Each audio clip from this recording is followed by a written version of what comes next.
Yo, yo, yo, what's up, everybody? It's your boy Isaac, Boy, Bryce. and we are brothers on tennis. And folks, we're coming at you. It's rounding out the year. We're in the month of October. There's just a lot of tournaments going on. I mean, Bryce, you and I were talking about this. The schedule is kind of weird in the sense that we've got tournaments that are ending in the middle of the week, and I don't know, just kind of crazy, man. But a lot of tennis going on regardless. So, what's going on with you, and what are your thoughts? It's weird. It's like this whole Asian swing just kind of came upon us, right? I mean, I mean, did we find Peng Shuai? I mean, apparently, I guess everything is good over there now, right? I I guess so, mean, right? I Well, mean, it's good either enough to take that money. that's what I was getting ready to say. They were like, we feel for Peng Shuai, but this check right here, you know.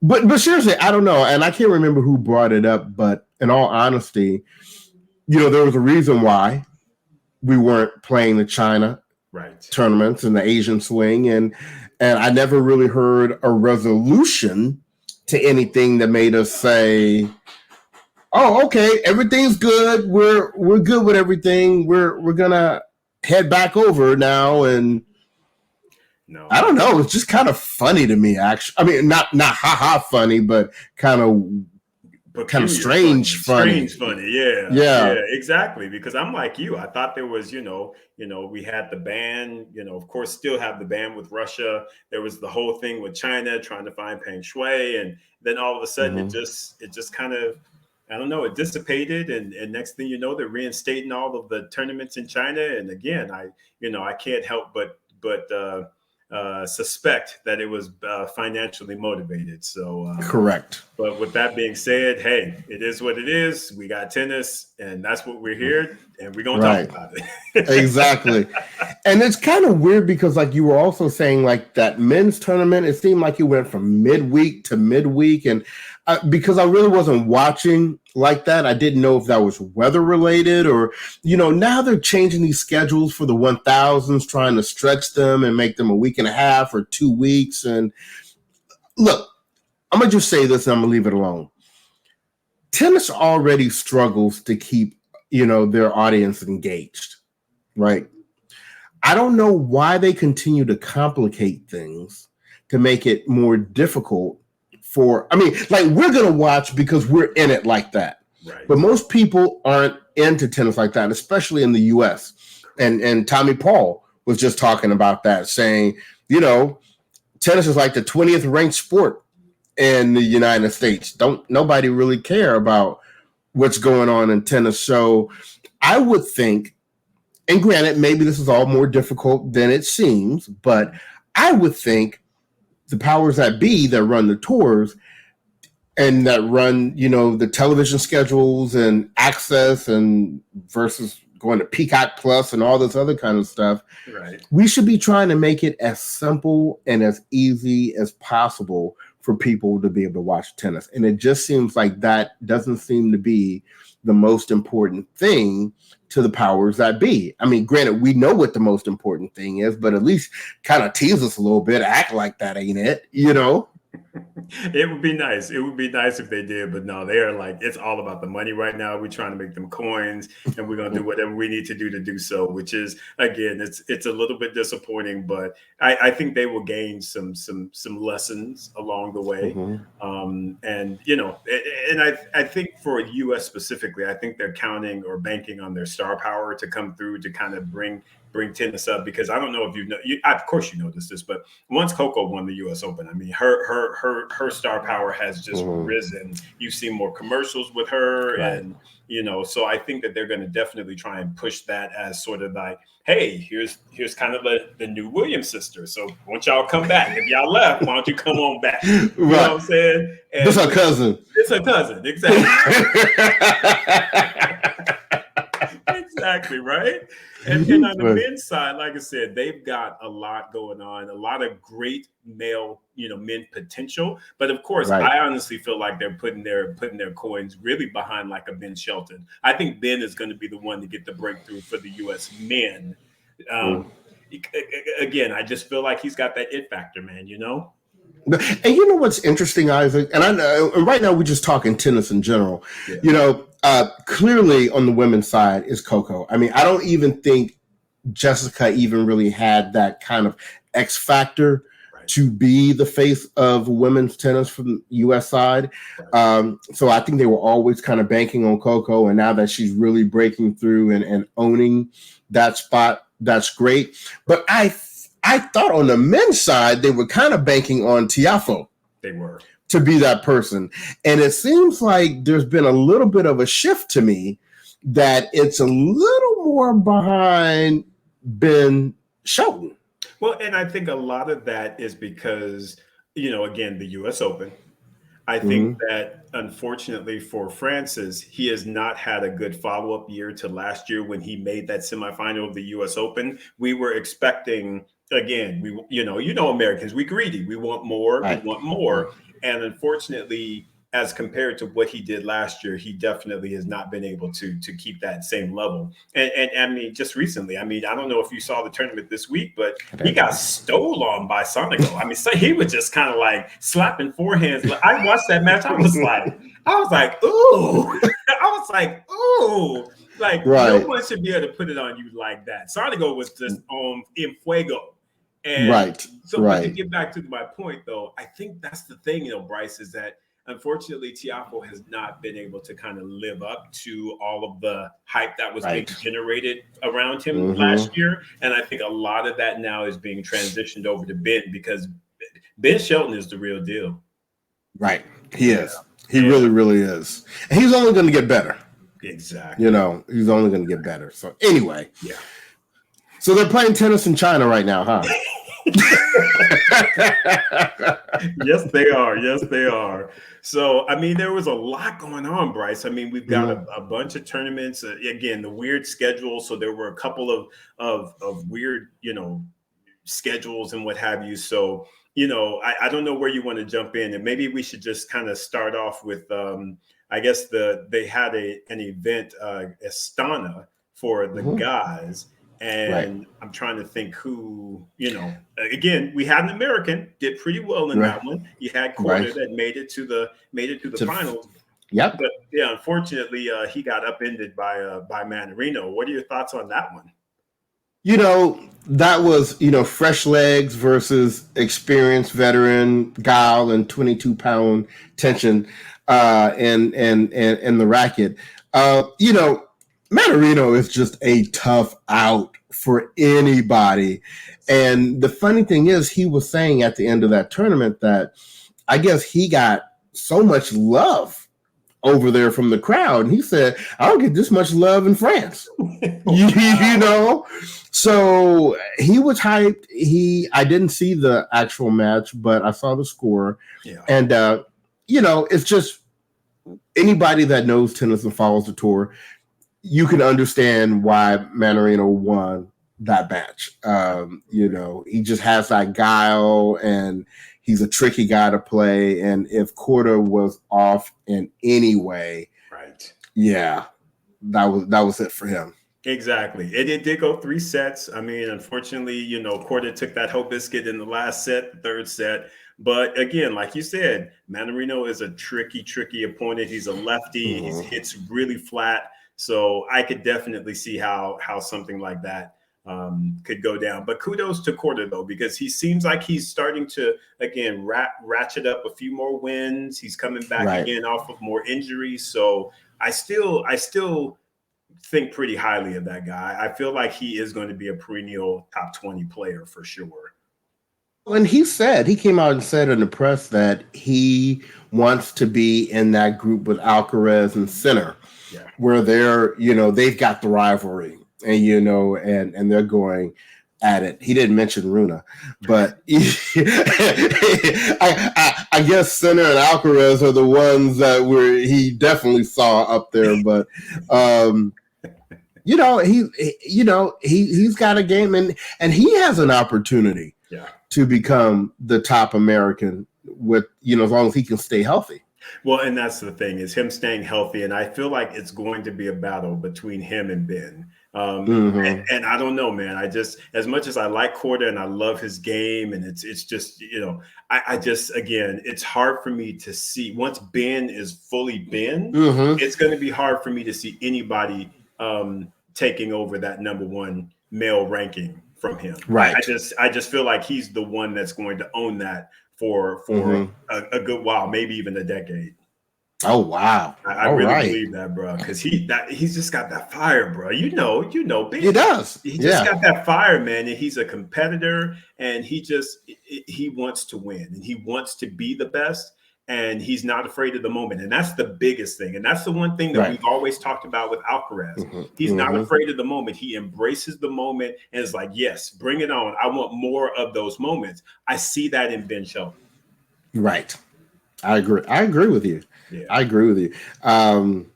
So that was Astana. Yes, Astana. And what else did we have over there, bro? I think was there another tournament happening that week?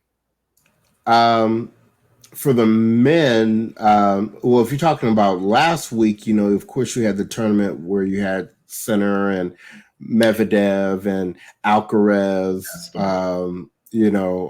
all of them. That was China, wasn't it? Wasn't that the China Open? Yeah. Yeah. And so we had Sinner, who took out Alcaraz in the semis, which was, where we're saying the rivalry of the future is going to be. But I was actually expecting, because he had never beaten Medvedev, he met Medvedev in the final, and him getting that 7-6, 7-6 win over Medvedev in the final, I think, is going to be a major hurdle for him mentally.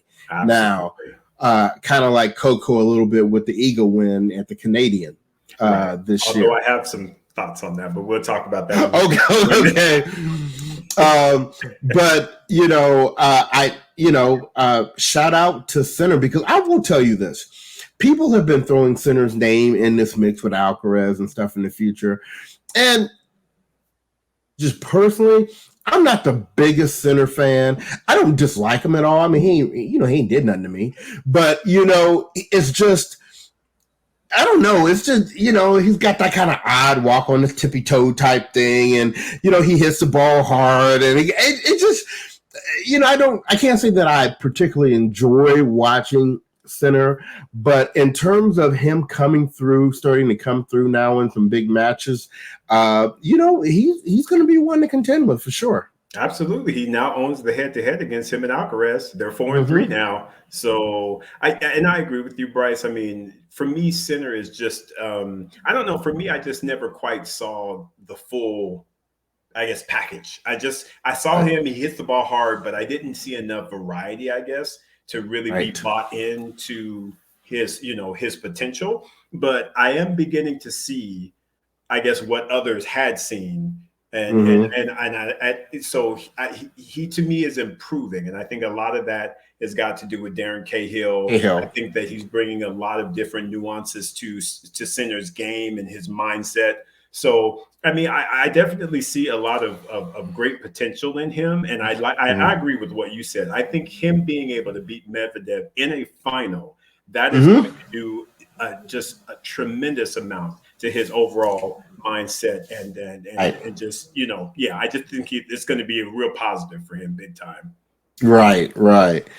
So shout out to him for getting that. That was 1,000 title, right? 500. 500. Okay, that was 500. Yeah. For getting that 500 victory there. So absolutely. Now, what was the name of the tournament we had where you had Jabeur?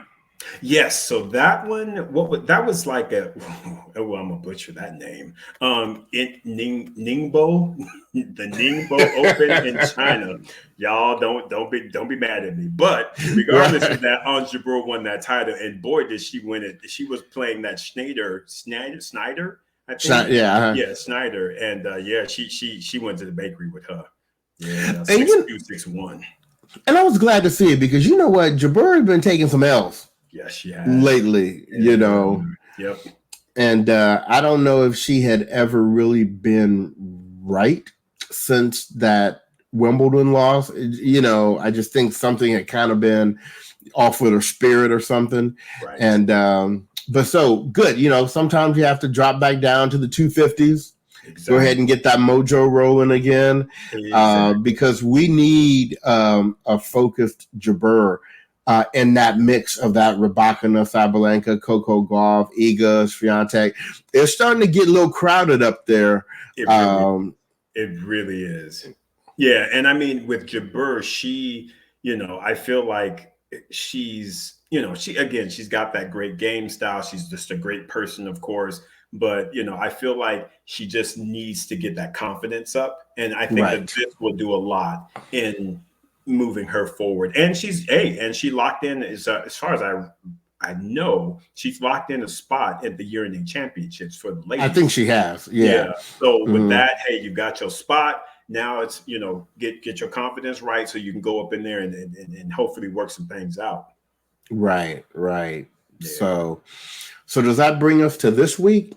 Well, we had one more, and that was that tournament that Cooter actually won. Yes, Kudermetova got her the Torrey Pan Pacific. She ended up taking that title over Jess Pegula, and this is the reason why I wanted to talk about that, because again, how we talk about a girl. Now, like I said, we love Jessica Pegula. But once again, here's yet another example of her not being able to really get over the finish line, because again, she was the top seed, as I understood it, at that tournament. And true enough, though, I think she had a losing record against Cooter going into the match. Oh, wait a minute. Wasn't Iga in that tournament? Because didn't Cooter take out Iga? Yes. Yeah. So Cooter was playing some good tennis. Yeah. So Iga was probably the top seed.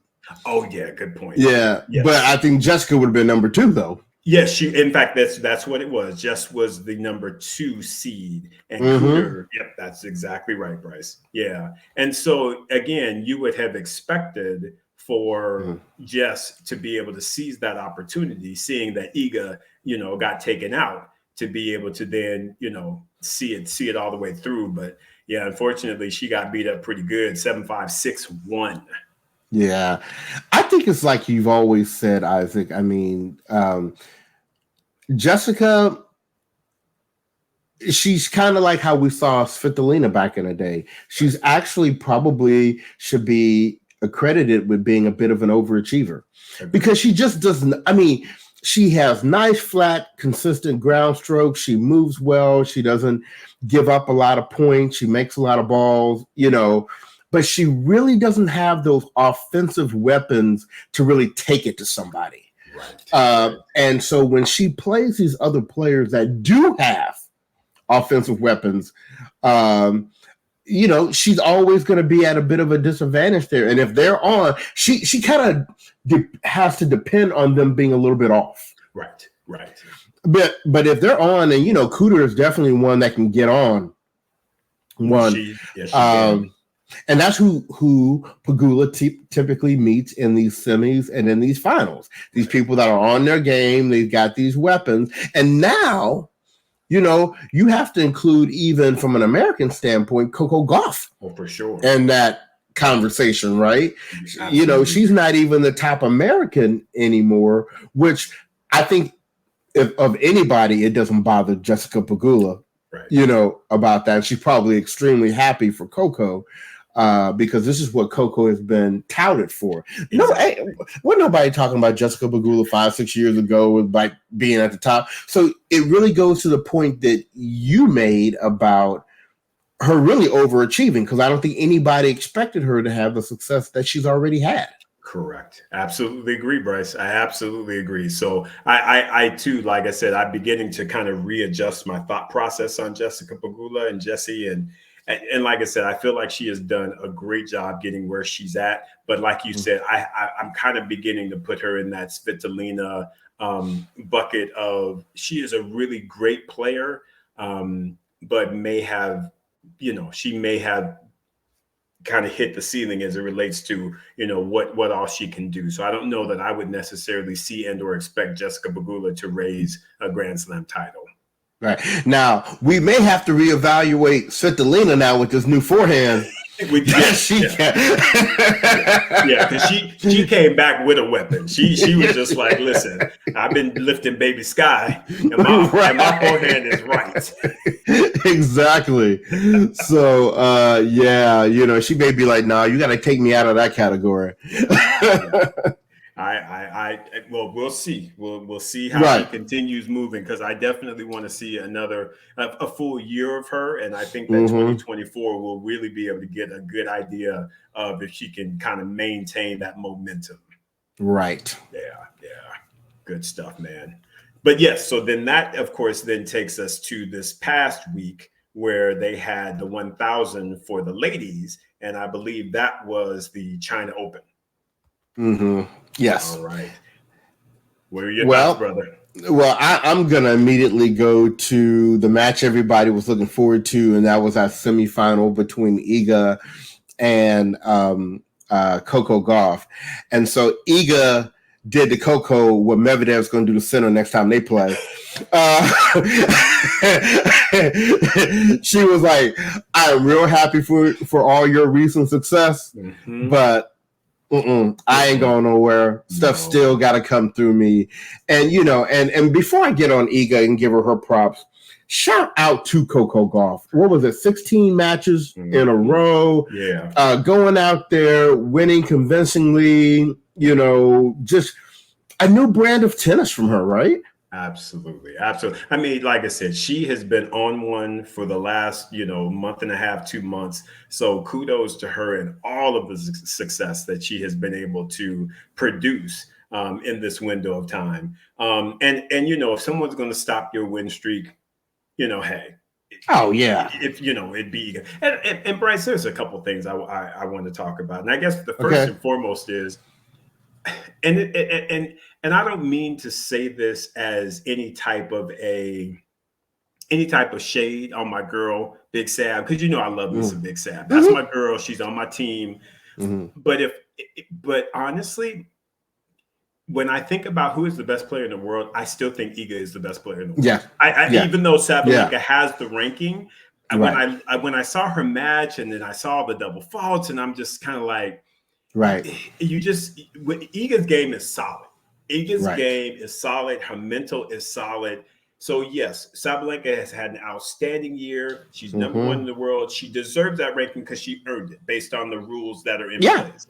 But if I think about just who is the best player right now on the women's side, I still go back to Iga. I really do, because to me, she has the most complete game across the board. And here's what I'm going to say real quickly. I'm going to toss this one over because I would love to get your feedback and or reaction to this.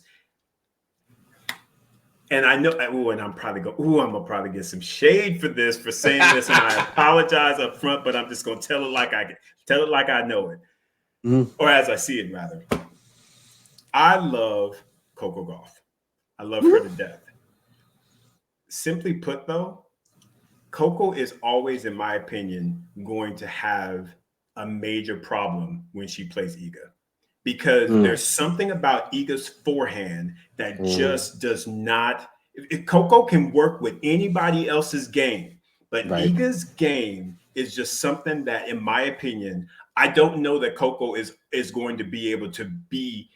She beat her, and I think that is great. I do feel like she will beat her in the future, but going in, I honestly feel like Iga will always have that edge whenever it's an Iga versus Coco matchup, because even with her improving her forehand, there's just, in my opinion, something about Iga's forehand that does not work well for Coco. And I just feel like her athleticism, because Iga, I feel like that's actually an underrated part of her game as well. Iga can move. Iga does that Keister slide with the split. She's got all of that.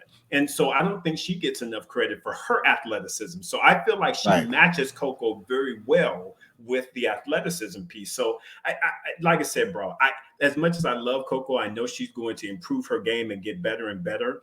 I always do feel, though, that going into that matchup, it's gonna be I will always honestly potentially have Iga as having the edge going into that matchup. And I'll stop there and pass it over to you to get your thoughts. I'm with you halfway there. And what I mean by that is I think what you're saying is absolutely true today.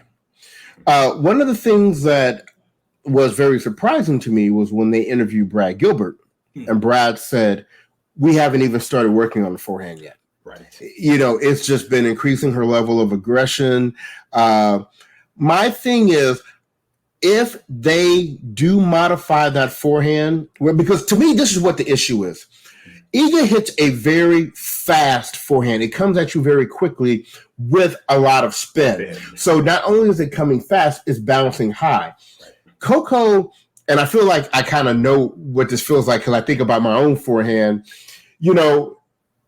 That when you have that big wind up and you're having to go from low to high and over the ball, if you have a fastball coming and it's bouncing high, that's hard for you to hit it. As long as she has that forehand, yes, I totally agree with you. If Brad can come in and he can get her to cut down that swing, and because see what Coco likes actually on that forehand are lower bouncing balls. Right. Yep. If he can get it where she's able to take those balls waist high, and to hit through them, that will be the change. Right. Because beyond that, I give Coco the edge at the net. Yes. I give Coco the edge on movement. Yep. I give Coco the edge on the serve. And I give Coco the edge on the backhand. Yes. I agree.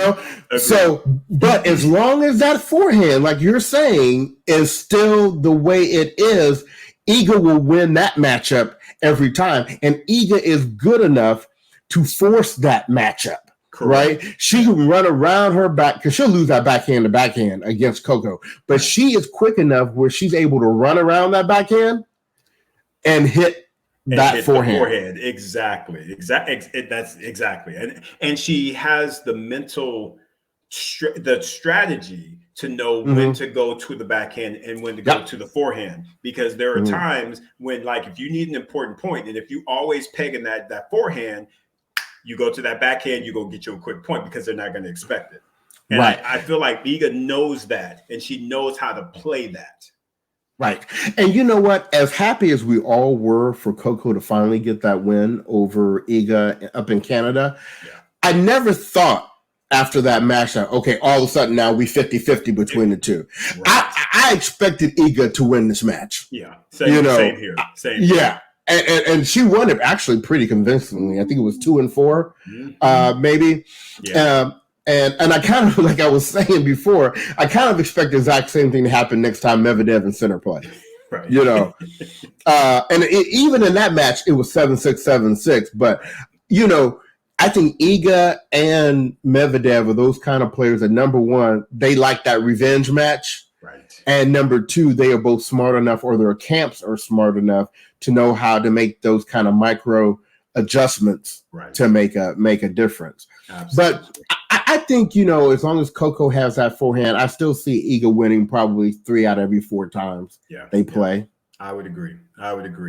So that's kind of of that whole tournament, that was the one match that I was just kind of like, to focus in on, even though, I got my favorite matchup, which is, of course, Rybakina versus Big Sam. I love that matchup. Those are my girls. I just love and when I go into that matchup, I'm like, I don't really care who wins. I just enjoy watching those two play against one another. And on this go around, Rybakina was like, yes, sis, I still got you.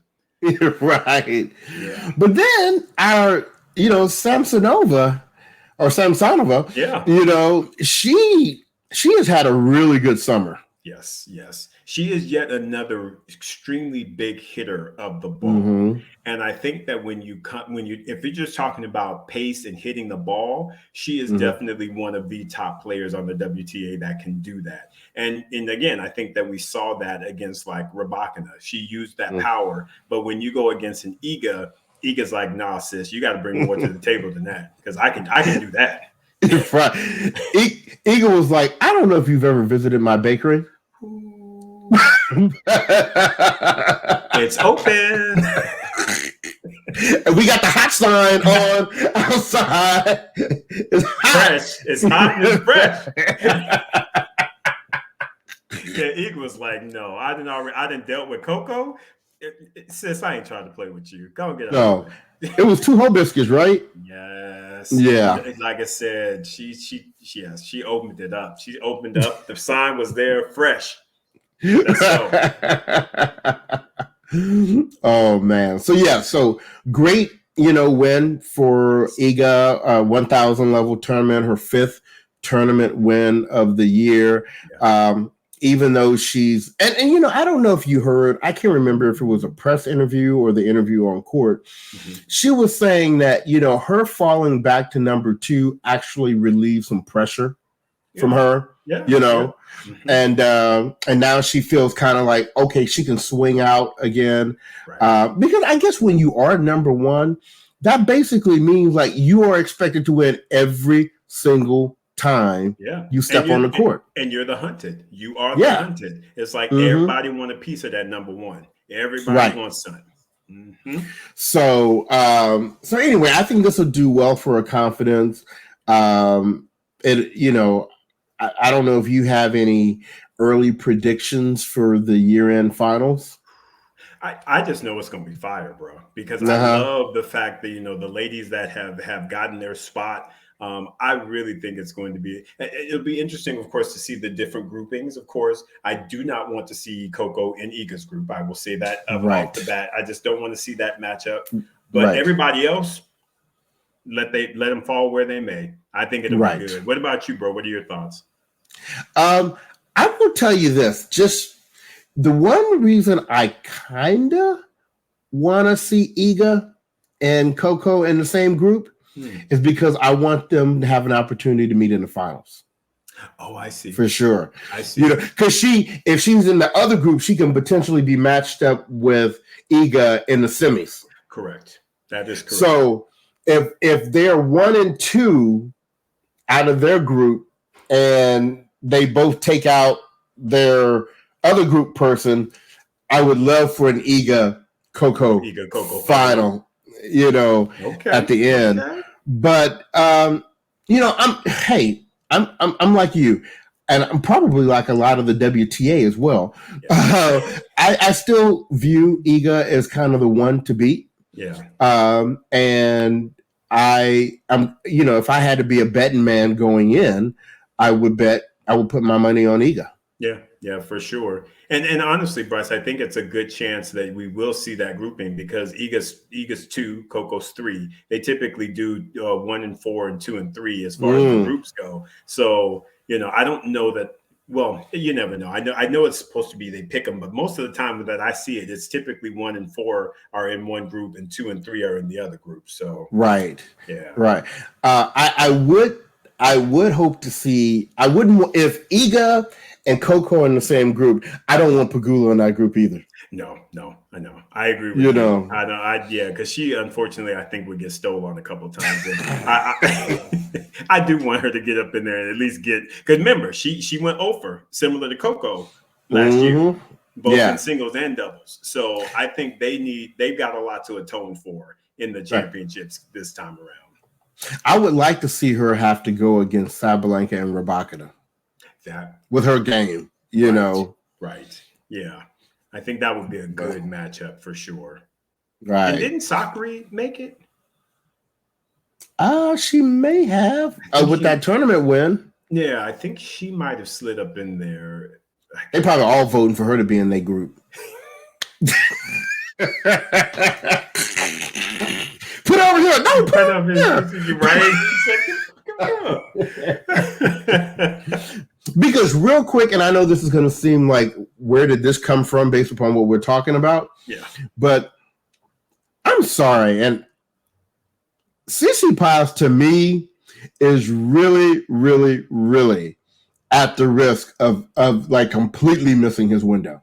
Yeah. I honestly feel like he kind of has, because again, you see these kids that are, Alcaraz is already there. You got Sinner that's finding his game. Rune done stood up on him a couple of times. I mean, everybody who wants a top 10 win, they want to play Tsitsipas. So it's like, so I believe you, Bryce. I feel like his window might have slipped away at this point. I really, really do. Yeah. And it's unfortunate because he got a great game. He seems like a great guy, but I personally don't know that I see him raising a Grand Slam title at this point. given that Zverev is now coming back playing much better tennis. You know, Medvedev already loves playing him. So there's just too many. There's just too many factors out there. Too many people that he would have to go through at this point. And we didn't even say Djokovic, who he's beaten a couple times. You know, when he did make his runs. So yeah, I don't know, bro. I don't know. The tournament that's going on now for the men, what's that one called? It's China. This time it's in 1,000. So I'm sorry, it's a 500. No. It's 1,000. What am I talking about? I'm so sorry, Bryce. Yeah, it's 1,000. Yeah. It's Shanghai. It's not China. I'm so sorry. It's Shanghai. Shanghai Masters. Right. Yeah. Okay. So yeah, man. A lot of good tennis that we've seen there. And I mean, you know, we're sitting here talking about Medvedev, but you saw that he got stolen by Korda. I did. I was surprised by that, honestly. I watched that match, Bryce. Again, going back to our discussion that we had about, again, Ben Shelton and Korda. Korda's got some major talent, bro. He does. He can hit the ball, and he's a clean ball striker, a deceptive movement, really good strategically from a mindset perspective. He played a great match against Medvedev, and he didn't crumble. Because, you know, most people, you know, when they got that lead, you know, a top player, and what am I going to do? He was just kind of like, I'm doing me. I'm going to play my game. He didn't choke it out. He actually, he beat Medvedev. He beat him. I mean, Medvedev was pissed, bro. He was, because you know how he gets with his coach. He be letting his coach have it. At every point, he was letting his coach have it. I was surprised the coach didn't walk out, to be very honest with you. It was like that. So Korda frustrated him to that level. And that, again, shows that he was playing some really great tennis in order to get that type of a victory over Medvedev, who, again, he loves those hard courts. Well, I tell you what I was really surprised with was Taylor Fritz taking the L on a hard court to Diego Schwartzman. Like, everybody been stealing on Diego Schwartzman, you know. Everybody just bam, bam. Yeah, bam. So like how are you as the top American today, you know, gonna get stolen by mini-me, you know? Exactly. I mean, yeah. I don't know if this is the resurgence, if you will, of Diego Schwartzman, because, you know, Diego's been a competitor. He's got to win against Rafa, so, you know, he knows how to play. So, yeah. Of late, he just ain't done nothing over the last year. So the fact that he comes in and he's able to steal on Taylor and get a W, that's big. And for me, I maybe would have understood it more if it had been on clay. Right. But I'm thinking, now granted, he did win 7-6 in the third, so it wasn't like he, you know, he clowned him. But nonetheless, with Taylor Fritz's serve, you know, and ground strokes, I would have thought he would have won that in straights. And big time. So you may have had one of those instances where, you know, you had a not so on Taylor Fritz and you had a Diego Schwartzman playing at his top level. I didn't see the match, unfortunately, but me either. Yeah, but yeah, kudos to Diego. I personally hope that he is finding his game again, because I really like Diego. I feel like, you know, because he's got, you know, such a, he's just, you know, he's got to earn everything that he gets. He does. You know? He does. Yeah. So happy for him that he got that W. Just a couple other people matches as I was looking at the scores here that I wanted to bring out. Yeah. Number one, I continue to like the consistency that we're seeing right now out of Arthur Fils. Now, he took a third set loss 6-4 to Tommy Paul, which is not anything to be ashamed of at all. Right. But the fact that he took him 3 sets, and every week we're seeing Arthur Fils making it to now the middle of these weeks of these tournaments. Yeah. Man, I really think he is the real deal. And I think 2 years from now, he's going to be... I agree with you. I think that he will be in that conversation with, again, and I know this is pushing us kind of far, but I believe he's got the potential to be someone that can contend with a Alcaraz, a Sinner, a Rune. You know what I mean? I feel like he's got enough talent to be able to battle with those guys for sure. So it's just a matter of him continuing to grow his game, stay focused, stay, just stay on point. Because I love what I'm seeing from Arthur Fils. Right. And then speaking of Arthur Feast, the guy that took him out at the US Open, we watched that 5-set match there in New York. Arnaldi, he lost today to our Cincinnati guy, JJ Wolf, 7-6 in the third. Right.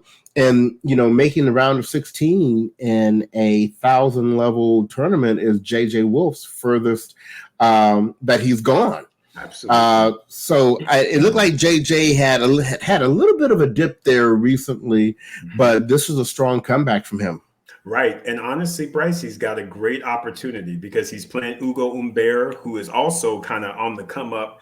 He's had some rough struggles all last year, if you will. And so he's finally finding his game. But that's a winnable match for JJ Wolf. Absolutely. So hopefully he's able to get in there and really, bring his full game to the court. Right. So, other than that, I'm trying to think if we haven't heard any additional news on like Simona Halep and the drug thing with her. Nothing about Mikael Emer. I see his brother is still playing, so that's good. Yes. We know that the women's year-end championships is going to be in Cancun, so glad they finally decided to make that decision. Right. Oh, WTA. And make that merge happen. Yeah. With the ATP and the WTA. It would help a lot with the WTA, I believe. I don't disagree with that at all. I just think that there's just so many things that continue to be just sort of up in the air and very volatile for the women's tour. It's very unfortunate because they've got great stars, and it's just a matter of really just locking in that marketing, and I don't know. It just seems to be so volatile on that side. Right. It just doesn't. It's confusing to me, but. Right. But I agree with you. I think that if they were able to have some form of a merger there, I think that would definitely be a positive thing across the board. Right. So, well, if you don't have anything else, I know we have to get to our IG live tonight and see what the peoples are talking about and to talk and to answer their questions. So we will be back next week to talk about how the Shanghai tournament has wrapped up and maybe start giving a little bit of a preview for these year-end tournaments that are coming up. But as always, we appreciate everybody for watching and listening. But we will be back next week. And on behalf of the podcast, this has been your boy Bryce. And this is your boy Isaac. And we are Brothers on Tennis. Everyone be well.